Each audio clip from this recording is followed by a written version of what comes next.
सोचिए, अगर आज की इन खबरों में से सिर्फ एक खबर आपके शहर, आपके बच्चों, आपकी नौकरी या आपके आने वाले कल को सीधे प्रभावित कर सकती है, तो वह खबर कौन सी होगी? आज के इस बुलेटिन में ऐसी ही कई बड़ी खबरें हैं जिनमें सरकार के बड़े फैसले, अदालत के अहम आदेश, राजनीति, अपराध, मौसम, रेलवे और देश की सुरक्षा से जुड़े कई बड़े अपडेट शामिल हैं। कुछ खबरें ऐसी हैं जिन पर देश भर में चर्चा तेज हो चुकी है और कुछ खबरों का असर आने वाले दिनों में साफ दिखाई दे सकता है। इसलिए वीडियो को आखिर तक जरूर देखिए, क्योंकि चैंपियन टीवी 23 के इस खास बुलेटिन में हम आपको देंगे आज की 25 सबसे बड़ी और जरूरी खबरें। प्रधानमंत्री नरेंद्र मोदी ने सरकारी सचिवों से कहा है कि नीति निर्माण में युवाओं और विश्वविद्यालयों की भागीदारी बढ़ाई जाए, साथ ही विभागों के बीच तालमेल बढ़ाने और AI का इस्तेमाल मानव निर्णय के साथ करने पर जोर दिया गया है। सुप्रीम कोर्ट ने जंतर मंतर पर नीट और छात्र प्रदर्शन के दौरान कथित पुलिस बल प्रयोग की जांच के लिए 5 सदस्यीय कमेटी बनाई है। कमेटी की अध्यक्षता सुप्रीम कोर्ट के पूर्व जज करेंगे। झारखंड हाईकोर्ट ने JPSC की 11वीं से 13वीं परीक्षा और नियुक्तियों को रद्द करने के आदेश पर रोक लगा दी है, जिसके बाद छात्रों में फिर से नाराजगी बढ़ गई है। 1984 सिख दंगा मामले में दोषी पूर्व कांग्रेस सांसद सज्जन कुमार का 80 वर्ष की उम्र में निधन हो गया है। भारत और जापान के बीच रक्षा सहयोग को और मजबूत किया गया है। राजनाथ सिंह और जापान के रक्षा मंत्री ने समझौते पर हस्ताक्षर किए हैं, जिसमें समुद्री सहयोग और नौसेना जहाज निर्माण अहम हिस्सा है। गृह मंत्री अमित शाह ने दक्षिण भारत के राज्यों के बीच लंबित जल विवादों को जल्द सुलझाने के लिए संयुक्त बैठकें करने का आह्वान किया है। दिल्ली में पाकिस्तान हाई कमीशन के बाहर लगे बाहरी बैरिकेड्स और ट्रैफिक बोलार्ड हटा दिए गए हैं। यह कदम पाकिस्तान की कार्रवाई के जवाब के तौर पर देखा जा रहा है।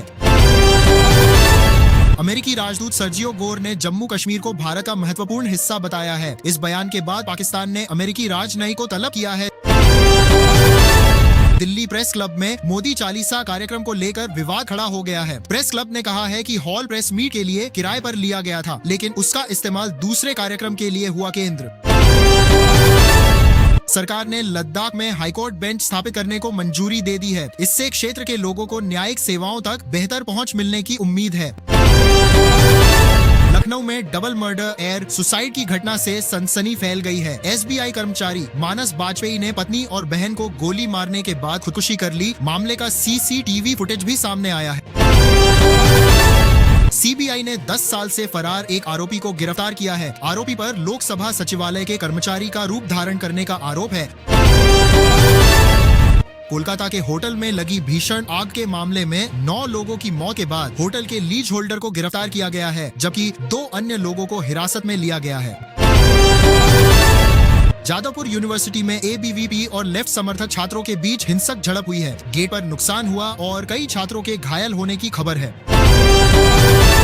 महाराष्ट्र में मराठी भाषा का पर्याप्त ज्ञान नहीं होने पर 1268 टैक्सी और ऑटो ड्राइवरों को नोटिस जारी किए गए हैं। रेलवे ने मल्टी ट्रैकिंग प्रोजेक्ट्स को मंजूरी दी है। इनमें हावड़ा चेन्नई रूट भी शामिल है। करीब 9,450 करोड़ रुपए की लागत से 410 किलोमीटर नेटवर्क बढ़ाने की योजना है। टाटा मोटर्स ने 1 सितंबर से कार और SUV की कीमतों में 25,000 रुपए तक बढ़ोतरी का फैसला किया है, यानी नई कार खरीदने वालों की जेब पर असर पड़ सकता है। नेशनल मेडिकल कमीशन ने डॉक्टरों के लिए सिंगल लाइसेंस का प्रस्ताव रखा है। इसके तहत एक बार रजिस्ट्रेशन के बाद पूरे भारत में प्रैक्टिस की अनुमति मिल सकती है। NTA ने आंसर की फीस को लेकर सफाई दी है। अगर आंसर गलत पाया जाता है तो 200 रुपए की फीस वापस किए जाने की बात कही गई है।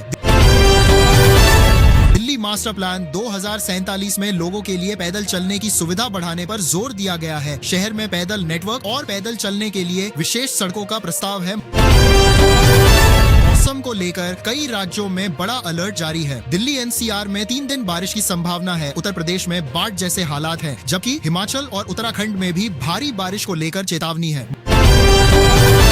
मणिपुर में कानून व्यवस्था की स्थिति को देखते हुए स्कूल और कॉलेज 3 दिनों के लिए बंद किए गए हैं। शिलोंग में खासी स्टूडेंट्स यूनियन की रैली हिंसक हो गई। पत्थरबाजी और तोड़फोड़ के बाद CRPF तैनात की गई है और हाईकोर्ट ने भी मामले में हस्तक्षेप किया है। एलन मस्क ने कहा है कि स्टारलिंक भारत के ऐसे ग्रामीण क्षेत्रों में इंटरनेट पहुंचाने में मदद कर सकता है जहां अभी बेहतर सेवा उपलब्ध नहीं है। गृह मंत्री अमित शाह आज पश्चिम बंगाल के सिलीगुड़ी के 2 दिवसीय दौरे पर पहुंच रहे हैं। उनके दौरे को लेकर राजनीतिक और प्रशासनिक गतिविधियां तेज हो गई हैं। तो ये थी चैंपियन टीवी 23 के इस बुलेटिन की 25 बड़ी खबरें। देश की राजनीति से लेकर अदालत, मौसम, सुरक्षा, रेलवे और आम लोगों की जिंदगी से जुड़ी कई बड़ी खबरें आज सामने आई हैं। ऐसी ही तेज, साफ और जरूरी खबरों के लिए चैंपियन टीवी 23 से जुड़े रहिए, क्योंकि यहाँ कोशिश रहती है कि बड़ी खबर आप तक सबसे आसान भाषा में पहुंचे।